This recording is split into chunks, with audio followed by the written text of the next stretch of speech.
fuluuta wano tubaze nebo yekka oyinza okuba ofuluuta naye nga tomanyi nga muno gwosula naye yekka yakimanyiiko. Haleluya.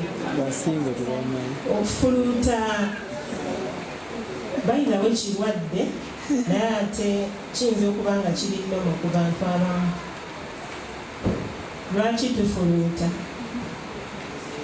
Oyinza n'okuba ng'otudde awo mu katebe n'oba nga adoozingamu eddakiika ng'emu n'oyingira mu kye bayita kufuluuta, snowing. Haleluya. Leero tugenda kukuguka mu kintu kino oba mu bulwadde buno. Haleluya. So ova mu kusumagira n'ogenda mu kye bayita slight sleep oba okwebaka okutonotono era n'oyingira mu deep sleep. Eyo yekutwala mu kufuluuta. Haleluya. So okufuluuta kyeki? Okufuluuta mu lulimi oluzungu,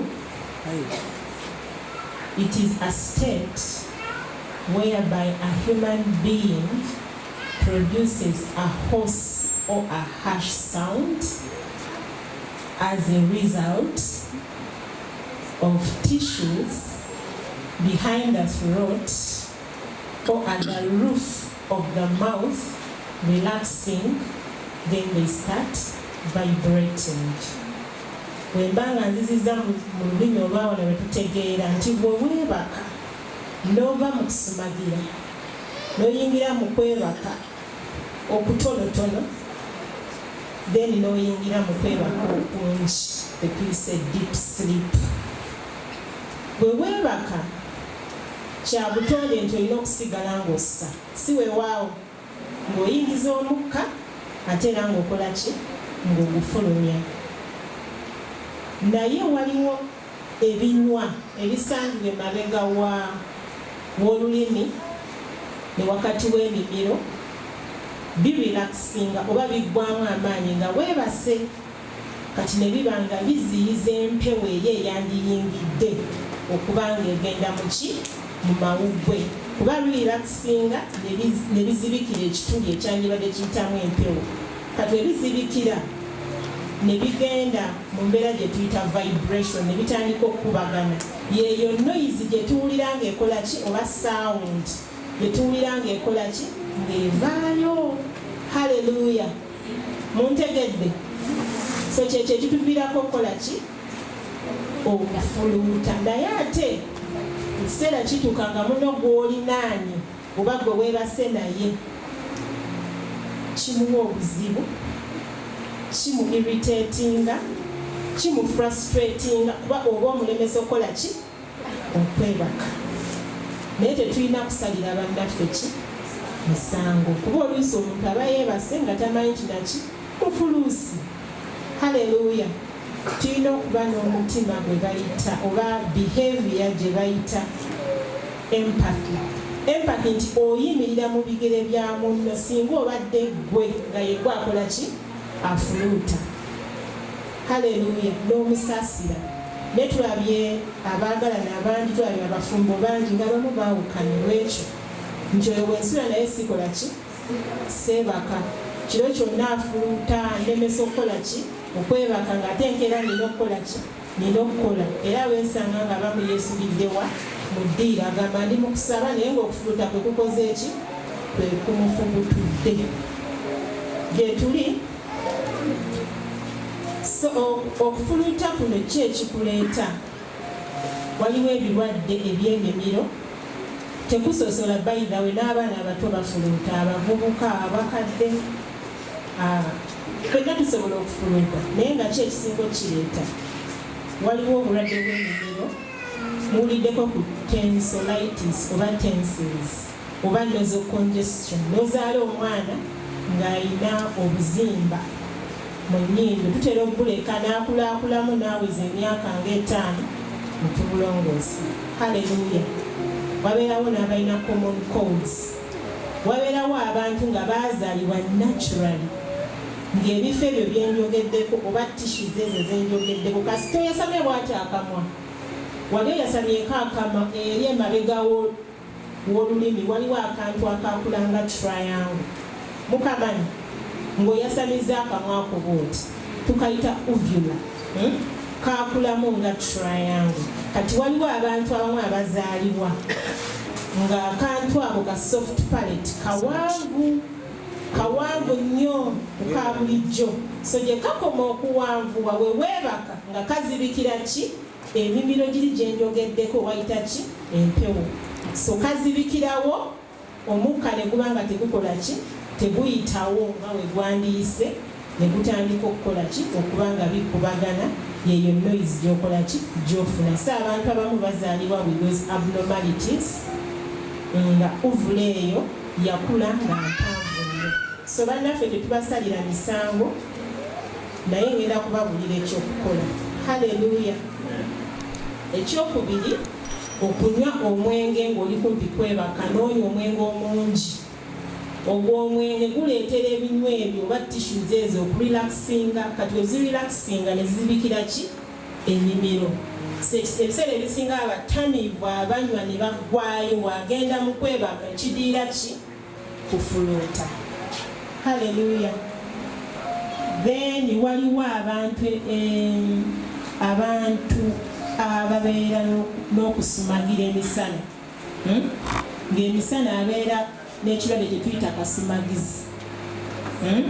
Wabeera ku mulimo wasumagira, wabeera alina ekintu kyonna kyonna asumagira, so watuuka ekiro era kyekimu. Tuyinawo ne risk factors nti okufuluuta kuno kusinga kubeerako mulimu mu baami. Naturally abaami olina risk factor ey'okuba ng'okola ki ofuluuta. Abaami mufuluuta nnyo okusinga ki ku bakazi. It is a risk factor. Katonda bw'atyo yakikola. Anatomically bw'oba osomye njogedde ku kano ka uvula kano ng'oyasama bw'oti akamwa, waliwo akantu akakalinga triangle akali emabega waaki w'olulimi at the roof of the tongue. Akaabambeko naturally kaki kawanvu, kakulanga kaki kawanvu okusinga kaki k'abakyala. So weebaka kasobola okuobstructinga airway n'otandika okukola ki okufuluuta. N'ekirala omugejjo, era ku preventative measures tugamba nti mukendeeze ku mugejjo, kuba buli w'obeera ng'oli natural oli muntu munene era kakuvula ako kagenda kubanga ki nga kanene, ne soft palate egenda kubeera nga ki nga nnene. Kati bwe weebaka ebeera birelaxinga oba biggwamu amaanyi ne biba nga bikola ki biziyiza empewo eri eyandiyingidde, kuba olina okusigala ng'oyingiza omukka ng'ogufulumya. So weebaka nako ne karelaxinga, jjukira oluusi oli mwami kawanvu ne kabikkawo n'otandika okuba ng'oproducinga ki sound eyo. Haleluya. So mu baana abato tugambye abamu tubazaala nga balina bu nosopolyps. Nosopolyps buba buzimbu bw'omunda, bwe mubaleeta kiro bagambulindeko bakuleekule mu myaka nga5 tubulongoose. Omu tubulongoosa oba omu bukendeera naturally. So omwana wo obeera eyo nga mufuluusi totya nnyo, kiseera kijja kutuuka akole ki alekeraawo. Haleluya. So tugamba nti signs kizoolaba. Ebiseera ebisinga omuntu afuluuta yeesanga nti waaba yeebase nnyo n'atandika okufuluuta, ekiseera kituuka nga takyassa. Tukiyita apnea. N'otuuka ekiseera nga tossa, n'ofunayo ka pause of breathlessness nga tossa. Munno yayinza okukiraba naye ng'otosobola kukola ki kukitegeera. So ofuluuta oli mu deep sleep, wayitawo eddakiika ng'emu nnamba nga butuufu tossa, olinga omuntu afudde. Then all of a sudden n'ozuukuka suddenly n'otandika okukola ki okuddamu okussa. So weweezuula nti olina sayini eyo eya sleep, bagita obstructive sleep apnea, breathlessness, that pause of not breathing, kyabulabe. So sayini esooka. Then eyokubiri, excessive daytime sleep. Oli ku mirimu olina by'oyagala okukola, gwe bikaseera oyagala kukola ki kwewunzikamu oba ogenderera. so tekiba kya bulijjo oba ovudde mu kufuluuta okwa bulijjo naye nga waliwo ekikwongezeddwako. Haleluya. Ofuna kye tuyita difficult in concentration.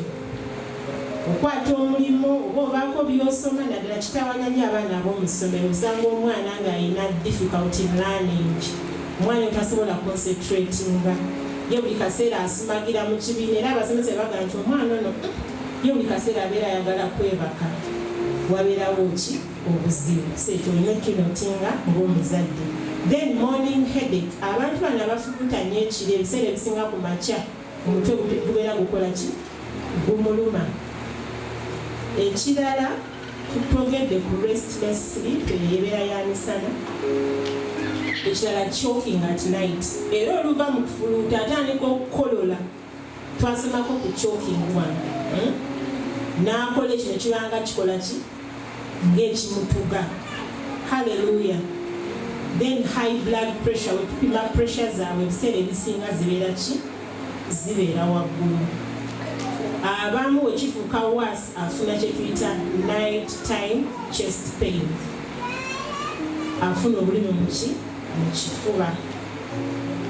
Loud snoring nga yeeyiseewo. Nina omwami gwe nali nkola naye some years ago. So gye twali tukola yali camp nga tukola essaawa nga 2:04 ne tumala ne turestinga. So we were resting in a common place nga bataddewo tent. Naye omusajja oli ng'afuluuta n'obweru oba I think like how many meters nga naye asobola okukola ki okuwulira naye nga bambi ye takola ki nga tamanyi. He was a medical personnel ng'afuluuta in that temusobola musembeera ng'olina kuvaawo. So ekizibu ekyo kisobola okubeerawo naye tetulina kusalira bannaffe ki musango. We need to be empathetic. Ne weteeka mu bigere bye era n'omanya kiva ku ki kati bwe kiva mmaze obbannyonnyola naye tulina kukola ki oba ng'olina ekizibu ng'ekyo. Oba ng'ofunye obubonero buno bwenjogeddeko olina okulaba omusawo ne yeeyongera ki okukebejja ekizibu kino kireme kukola ki kukula ate kukuleetera buzibu bwaki bw'amawuggwe. Batuga ekirinoma omuntu yenna alina level of snowing naye wekiyitawo gwe n'ofuluuta nga n'omuntu ali eri akola ki akuwulira tekibeera ki tekibeera nnomu. N'omukyala oba omwami we ebiseera ebisinga tasobola kwebaka nga kisuukulumye kiyiseewo. So olina ogenda omusawo ne bakusalira ku ki ku magezi. Ekirala tusobola okukola lifestyle modification oba lifestyle changes.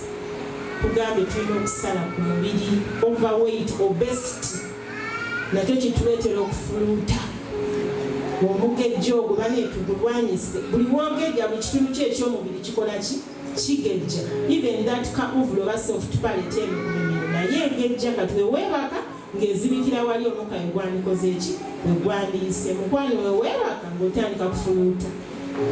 Abenju bonna kasita otandika balina okuzuukukaza masiti. Oyagala tokola ki toyagala.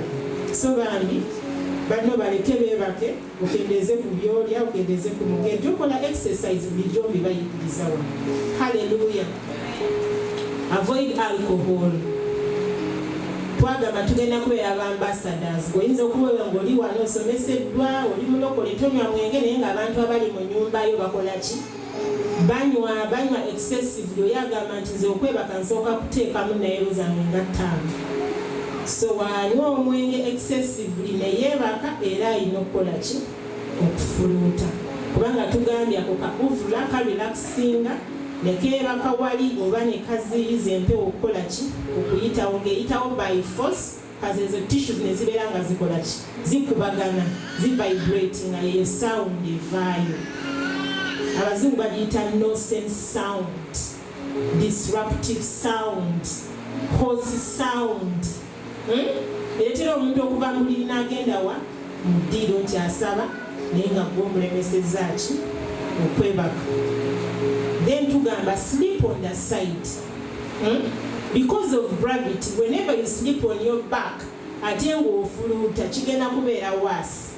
Weweebaka nga weebakidde ku mugongo gwo nti nsinga ogitadde waggulu kajja kuba kasaanikira eyawe sempewo eyandiseewo ng'eyingira bwino mawuggwe kaba kagisaanikidde awo n'ofuluta bulungi.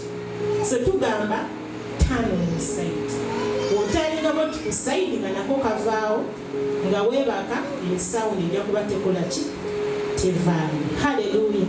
Tuli ku preventative measures of snoring. Turn on your side.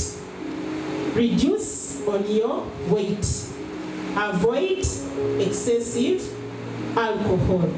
Kyokka ofuna pauses ziri zetwogeddeko nga to breathing. Duka olabani omusawo. Amina. Twogedde ku risk factors abasajja. You have a high risk factor. Oba kiyinza okuba nga kiva ku ki? Ku bazadde. The first degree family.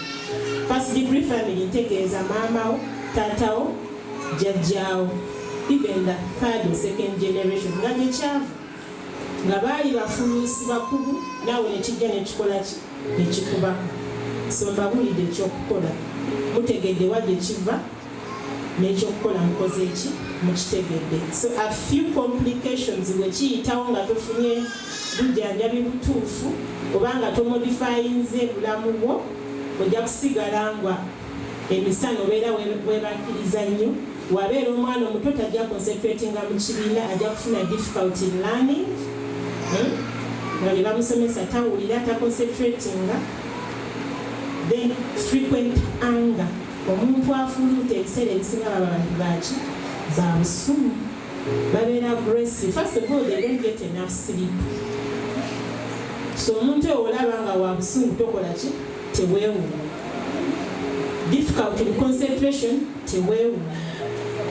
Babeera ne risk ya hypertension teweewuumye. Babeera ne risk ya heart disease teweewuumye. Abamu bafuna ne stroke teweewuumya. Hallelujah. Era beebamu abatuleetera motor vehicle accidents. Omufuluuso waba tamodifyinze bulamu bwe ng'avuga asobola okukola ki okutomera kuba aba akola ki asumagira. Tukwataganye eno topic nnene sigenda gigenda buziba naye tujjagala tugisunako mpola paka etunannyikira etumanya ki ekyokukola. Naye tusaasiriganye ne bannaffe be tusula nabo nga bakola ki nga bafuluuta. Temubasekerera temubasalira misango naye mubasapootinga. Mukama abaperesi.